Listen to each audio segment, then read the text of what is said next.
Absolute Tactics is a solid strategy RPG with a bit of humorous edginess and sharp but simple design. Being the product of a very small indie team, it has solid length and is overall competently made, while being easy to play and follow the story. This is a fairly consistent game. It has colorful visuals with mildly stiff animations, a voice actress who serves partially as narrator and commentator, and with an overall pleasant style reminiscent of Flash games. Menus, attacks, and maps are effortless to understand due to the UI and grid's crisp clarity.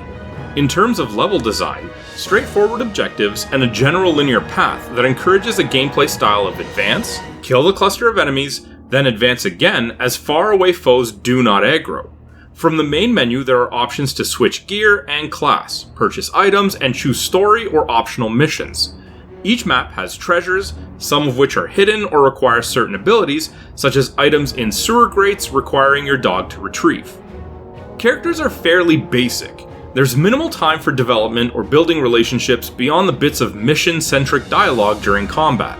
The main character is Guy with Dog, who happens to get into a military group trying to fight back against evil Emperor. Aside from visual design and a bit of personality, it is fairly one-dimensional. Map strategy is very limited. You're able to create traps and barricades, but there's not much in terms of using elevation or battlefield control to consider, and as you have a leisurely pace, it's quite easy to take advantage of recovery and choke points in the generally narrow paths to easily whittle down foes. This all makes combat less tactical and more about stats, based around healing, status buffs and effects, and damage. Regarding character progression, leveling is standard with the option to equip and switch upgradable classes. Unfortunately, I ran into a bug that didn't allow me to hit a foe on a stage, meaning I couldn't beat that level and thus was unable to complete the game. Naturally, I expect this to be fixed by the developer, as thankfully patching is a thing nowadays, but playing this pre-launch, it is a fix I'll have to wait for, and there's no denying a bug that halts progression entirely is never a good thing. While a decently made strategy RPG, there's not a lot of depth in any specific area, though there's also not any major flaws, and it's a good step above a paint-by-numbers RPG Maker product.